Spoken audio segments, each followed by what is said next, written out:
السلام عليكم، ايه الاخبار يا شباب؟ عاملين ايه؟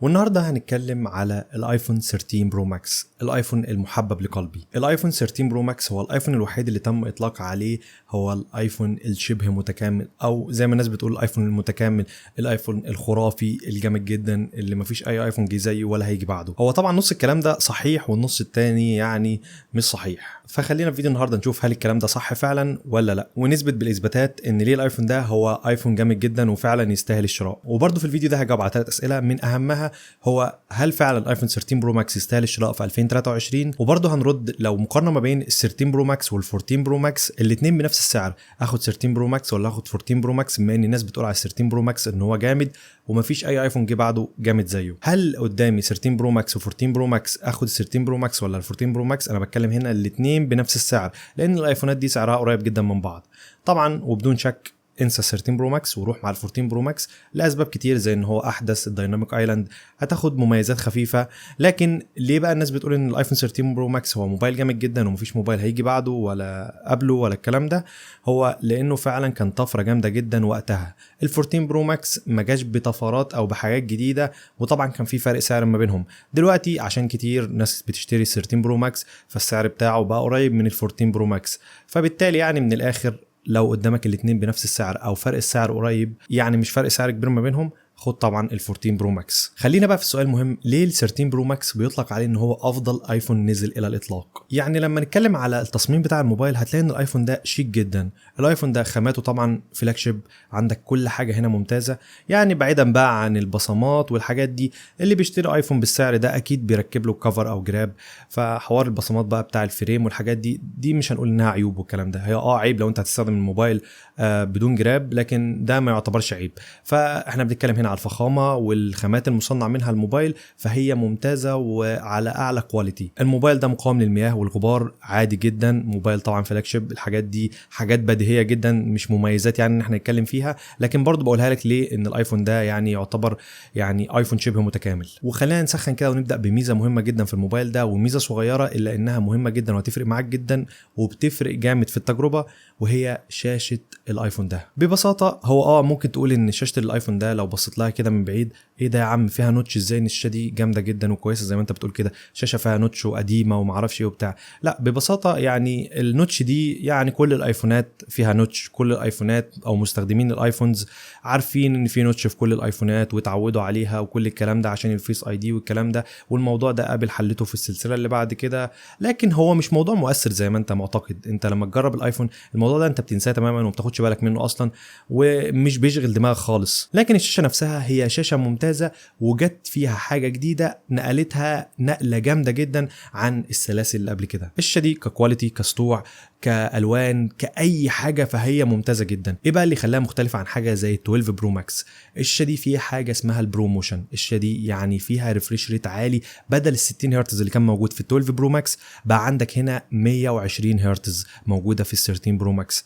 ويعني ايه الكلام ده؟ الكلام ده معناه ان تجربتك منقوله 120 درجه او 180 درجه يعني عن تجربتك لل 12 برو ماكس. كل حاجه هنا سلسه، كل حاجه سموث جدا، كل حاجه ماشيه بنعومه قوي، التنقل في النظام، السكرول، الدخول والخروج، كل حاجه هنا بتحسها ان هي سلسه جامد جدا عن الاول. لو انت استخدمت ايفونات 60 هرتز، يعني كل الايفونات قبل ال 13 برو ماكس وال 13 برو كانوا 60 هرتز عادي جدا، كل الايفونات بلا استثناء. لو انت جربت ايفون قبل كده او جربت اي ايفون نزل قبل كده قبل ال 13 برو وال 13 برو ماكس وجيت جربت حاجه زي ال 13 برو او 13 برو ماكس، هتحس قد ايه ان الموضوع ده مع انها ميزه بسيطه جدا الا انها فرقه جامد جدا في تجربتك. هتحس ان الايفونات فعليا ال 13 برو وال 13 برو ماكس سريعه اسرع من اللي قبل كده، مع ان عادي جدا يعني فرق المعالج مش الفرق الرهيب اللي حسسك ما بين الاثنين دول، لكن هو بصراحه العامل الرئيسي في الموضوع ده زي ما قلت هي البروموشن. ننقل بقى على الصوت، والصوت في الايفون 13 برو ماكس هو جامد بكل ما تحمله الكلمه من معنى. حرفيا انا معايا 12 برو ماكس وجربت 13 برو ماكس، جربتهم جنب بعض، في فرق رهيب، في فرق كبير جدا ما بين الاثنين. واللي يقول لك ان ده ستيريو سبيكر وده ستيريو سبيكر مش هتحس بالفرق، لا هتحس بالفرق فعلا. ال 13 برو ماكس اعلى، في كواليتي اوضح بكتير، كل حاجه فيه حرفيا افضل من ال 12 برو ماكس. واما على الاداء في ال 13 برو ماكس فهو واحد طبعا يعني كان عليه معالج من افضل المعالجات اللي كانت موجوده في العالم على اي موبايل يعني، بيديك تجربه جامده جدا، مع انه دلوقتي نزل عليه اصدارين يعني ال14 وال15 دلوقتي، لانه برضه ما زال هيديك تجربه رائعه جدا وممتازه جدا في جميع الالعاب، في جميع استخدام البرامج، اي حاجه سوشيال ميديا، اي حاجه جامده جدا وتقيله جدا هتحب تعملها على الايفون 13 برو ماكس هتتعمل معاك بسهوله تامه. ولسه ما زال ان هو هيديك دعم لسنين قدام، لان المعالج اللي موجود عليه هو قوي وجامد جدا. برضو حاجه من الحاجات اللي بتفرق جدا مع الناس هو حجم الايفون. في ناس بتحب الايفونات الصغيره، الا ان الايفونات الكبيره على قد ما بيكون وزنها تقيل جدا وحجمها كبير جدا، الا ان لها مميزات كتير. لو انت هتلعب على الموبايل وبتحب رؤيه المحتوى على الموبايل، بتستخدم الموبايل في القرايه، بتستخدم الموبايل في مشاهده اي فيديو، محتوى، اي حاجه، الموضوع ده هيفرق معاك جدا، لان البرو ماكس هنا فارق جامد في حجم الشاشه وفي كل حاجه. فحرفيا برضو حجم الموبايل هنا ممتاز جدا، هو كبير وضخم، هتحس ان هو حاجه كده عملاقه في ايدك، وبرضو وزنه تقيل، لكن ده بيديك مميزات حلوه جدا. وده برضو بينعكس على اداء البطاريه، وان البطاريه هنا بيكون حجمها كبير، ودي واحده من اهم واقوى النقاط في الموبايل ده.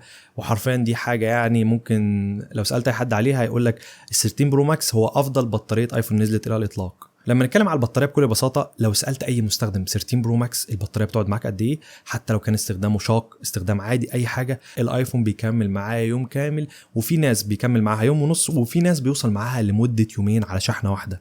مده يومين ده رقم كبير وضخم جدا، لكن يعني ده عدد قليل جدا من الناس اللي استخدامهم خفيف قوي. لكن المتوسط والطبيعي ان هو يكمل معاك يوم كامل، يوم كامل. ويوم كامل هنا معناه انك مش هتشحن الموبايل ده ولا الايفون ولا مره، حتى بالليل مش هتشحنه غير تاني يوم الصبح. يعني انت هتفضل بتستخدمه يوم كامل 24 ساعه ومش هتشحنه غير تاني يوم الصبح. ولو استخدامك خفيف شويه او مش استخدام شاق هيكمل معاك يوم ونص، يعني انت هتقعد يوم ونص على شحنه واحده.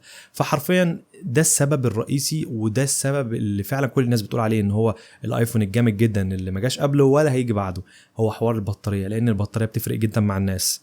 وكان طبعا يعني من زمان جدا ومستخدمين الايفونات يعرفوا الكلام ده، ان هم بيعانوا من موضوع البطاريه، وانا واحد من الناس اللي كنت بعاني من الموضوع ده.